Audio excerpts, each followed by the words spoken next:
Current affairs की series को आगे बढ़ाते हैं और आज के इस वीडियो में हम 25 सितंबर 2023 के सभी करंट अफेयर्स को एक एक करके यहाँ पर डिस्कस कर लेते हैं। वीडियो में अंत तक बने रहिएगा। वीडियो पसंद आए तो वीडियो को लाइक और शेयर कर दीजिएगा। आज के करंट अफेयर का सबसे पहला क्वेश्चन देखिए, हाल ही में घोषित टाइगर रिजर्व वीरांगना दुर्गावती टाइगर रिजर्व किस राज्य में स्थित है? तो वीरांगना दुर्गावती टाइगर रिजर्व की अगर हम बात करें तो ये मध्य प्रदेश राज्य में स्थित है। आंसर ए हो जाएगा, हाल ही में इसे टाइगर रिजर्व घोषित किया गया है। देखिए, मध्य प्रदेश में सागर जिले में स्थित नौरादेही अभ्यारण्य और दमोह जिले में स्थित रानी दुर्गावती अभ्यारण्य को मिलाकर वीरांगना दुर्गावती टाइगर रिजर्व बनाया गया है। इसके संबंध में एमपी गवर्नमेंट के द्वारा हाल ही में एक नोटिफिकेशन को जारी किया गया है। यह मध्य प्रदेश का 7वां टाइगर रिजर्व है और इसके अलावा देश का 54वां टाइगर रिजर्व है। रानी दुर्गावती टाइगर रिजर्व मध्य प्रदेश के सागर, दमोह और नरसिंहपुर जिले में फैला हुआ है। इसका कुल क्षेत्रफल 2339 वर्ग किलोमीटर है। आकार में यह वर्तमान में एमपी का सबसे बड़ा टाइगर रिजर्व है। अब एमपी में देखिए 60 टाइगर रिजर्व हो गए हैं और इसी के साथ मध्य प्रदेश पूरे देश में सबसे अधिक टाइगर रिजर्व वाला राज्य बन गया है। इसके बाद दूसरे नंबर पर महाराष्ट्र है, जहां पर 6 टाइगर रिजर्व वर्तमान में मौजूद है।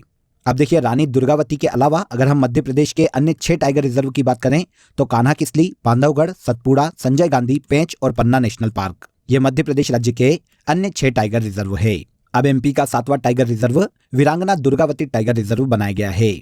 देखिए दोस्तों, अगर आपको मंथली करंट अफेयर्स की डिटेल पीडीएफ लेना है तो आप रूट एप्लीकेशन या क्रेजी जीके ट्रिक एप्लीकेशन से डाउनलोड कर सकते हैं। साथ ही आप वीडियो के कमेंट बॉक्स में भी लिंक दिया हुआ है, जहां से क्लिक करके आप ले सकते हैं। इन मंथली करंट अफेयर्स पीडीएफ में देखिए पूरे मंथ के जो सबसे ज्यादा एग्जाम रिलेवेंट क्वेश्चन होते हैं उन क्वेश्चन को यहाँ पर डिटेल के साथ प्रोवाइड किया गया है, जो एग्जाम के लास्ट टाइम रिविजन में आपको बहुत हेल्प करता है। तो एक बार जरूर क्लिक करें। चलिए आगे बढ़ते हैं। सेकेंड क्वेश्चन देखिए, हाल ही में किस राज्य के किरीटेश्वरी गांव को भारत के सर्वश्रेष्ठ पर्यटन गांव का पुरस्कार मिला है? तो किरीटेश्वरी गांव, जो कि किरीटेश्वरी एक शक्तिपीठ के नाम पर है फ्रेंड्स, ये पश्चिम बंगाल राज्य में स्थित है। आंसर डी हो जाएगा, हाल ही में इसे देखिए भारत के सर्वश्रेष्ठ पर्यटन गांव का पुरस्कार दिया गया है। किसने दिया? तो ये सेंट्रल गवर्नमेंट के टूरिज्म मंत्रालय के द्वारा दिया गया है। सेंट्रल गवर्नमेंट की टूरिज्म मिनिस्ट्री ने पश्चिम बंगाल के मुर्शिदाबाद जिले में किरीटेश्वरी गांव को देश के सर्वश्रेष्ठ पर्यटन गांव के रूप में चुना है। यह जो पुरस्कार है फ्रेंड्स, इस गांव को 27 सितंबर को नई दिल्ली में प्रदान किया जाने वाला है। अपनी प्राकृतिक सुंदरता के अलावा गांव का एक बड़ा आकर्षण केंद्र देखिए किरीटेश्वरी मंदिर है, जो कि भारत के 51 शक्तिपीठों में से एक है। तो किरीटेश्वरी गांव, जो कि पश्चिम बंगाल राज्य में स्थित है फ्रेंड्स, इसे हाल ही में सेंट्रल गवर्नमेंट के द्वारा सर्वश्रेष्ठ पर्यटन गांव का दर्जा दिया गया है। अब देखिए इसका उद्देश्य क्या है?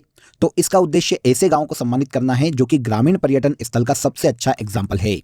तो ऐसा गांव बन गया है पश्चिम बंगाल का किरीटेश्वरी गांव। इसके बाद नेक्स्ट क्वेश्चन पर आइए, अंतर्राष्ट्रीय अधिवक्ता सम्मेलन 2023 का इनॉग्रेशन किसने किया?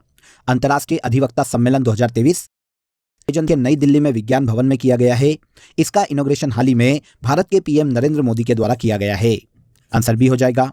देखिए फ्रेंड्स, इस सम्मेलन का जो आयोजन है वो दिल्ली में बार काउंसिल ऑफ इंडिया के द्वारा किया गया और 2023 में emerging challenges in justice delivery system अंतर्राष्ट्रीय अधिवक्ता सम्मेलन 2023 की थीम है।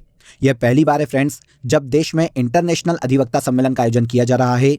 इस सम्मेलन में देखिए कानून से संबंधित अलग अलग मुकदमों की चुनौतियों, कानूनी तकनीक और इसके अलावा पर्यावरण कानून आदि विषयों पर सभी देशों के डेलीगेट्स ने मिलकर चर्चा की है।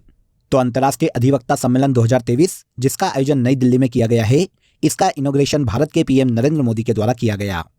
20वें नेशनल बुक फेयर का आयोजन कहाँ किया जाएगा? तो देखिए इसका आयोजन शुरू हो चुका है फ्रेंड्स। 20वें राष्ट्रीय पुस्तक मेले का आयोजन उत्तर प्रदेश के लखनऊ में किया जा रहा है। यूपी के लखनऊ में 22 सितंबर को यह शुरू हुआ है और 2 अक्टूबर तक इसका आयोजन बलरामपुर गार्डन में किया जाएगा।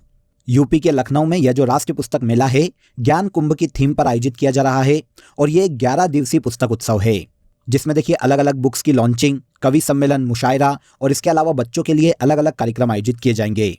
जितने भी बुक रीडर हैं उनके लिए यह जो मेला है बहुत ही इंपॉर्टेंट है फ्रेंड्स, जहां पर वे अपनी पसंदीदा पुस्तकों को खरीद सकते हैं और उनके ऑथर से भी मिल सकते हैं।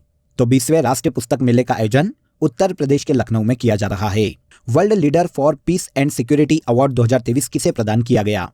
तो हाल ही में world leader for peace and security award 2023 से माता अमृतानंदमयी देवी को सम्मानित किया गया है। आंसर डी हो जाएगा। माता अमृतानंदमयी देवी देखिए एक स्पिरिचुअल मदर है फ्रेंड्स, जिन्हें हाल ही में बोस्टन ग्लोबल फोरम और Michael Dukakis institute for leadership and innovation की तरफ से world leader for peace and security award 2023 के लिए चुना गया है। माता अमृतानंदमयी देवी को वैश्विक शांति, आध्यात्मिकता और करुणा में उनके योगदान के लिए, समाज सेवा और मानव सेवा में उनके योगदान के लिए इस पुरस्कार से सम्मानित किया जाने वाला है। तो माता अमृतानंदमयी देवी को world leader for peace and security award 2023 से सम्मानित किया जाएगा। ओके, यहां तक के सभी क्वेश्चन आपको क्लियर हो गए होंगे। आज देखिए कंट्री इन न्यूज में हम यूरोप के बाल्टिक देशों को डिस्कस करेंगे। 3 बाल्टिक देश है, ध्यान से सुनिएगा इन्हें। एग्जाम में क्वेश्चन ऐसा भी पूछा जा सकता है कि इनमें से कौन सा बाल्टिक देश नहीं है। तो बाल्टिक सागर से जो देश लगे हुए हैं वो बाल्टिक देश कहलाते हैं। ऐसे 3 देश है, याद रखिएगा, लिथुआनिया, एस्टोनिया और लाटविया। क्योंकि छोटे छोटे देश है इसीलिए हम इन्हें तीनों को एक साथ डिस्कस कर लेते हैं। सबसे पहले बात करते हैं लिथुआनिया की। लिथुआनिया की बात करें तो इसकी कैपिटल विल्नियस है और यहाँ पर ऑफिशियल करेंसी यूरो है। तीनों जगह पर देखिए ऑफिशियल करेंसी के रूप में यूरो का ही यूज किया जाता है। लिथुआनिया के प्रेसिडेंट गितानस नौसेदा है। आकास्टोजस हिल यहाँ की सबसे ऊंची चोटी है और नेमन नदी यहाँ की सबसे लंबी नदी है। एस्टोनिया की बात करें तो इसकी कैपिटल तालिन है। अलार कारिस यहाँ के प्रेसिडेंट के पद पर हैं। सुर मुनामागी यहाँ की सबसे ऊंची चोटी है और वोहडू नदी यहाँ की सबसे लंबी और महत्वपूर्ण नदी है। लातविया की बात करें एंड में तो इसकी कैपिटल रीगा है। एडगर्स रिकेविंस यहाँ के प्रेसिडेंट के पद पर हैं। गाइजी कॉलन्स हिल्स यहाँ की सबसे ऊंची चोटी है और गोजा नदी यहाँ की सबसे लंबी और महत्वपूर्ण नदी है। तो ये तीनों ऐसे देश है फ्रेंड्स जो कि बाल्टिक देश कहलाते हैं।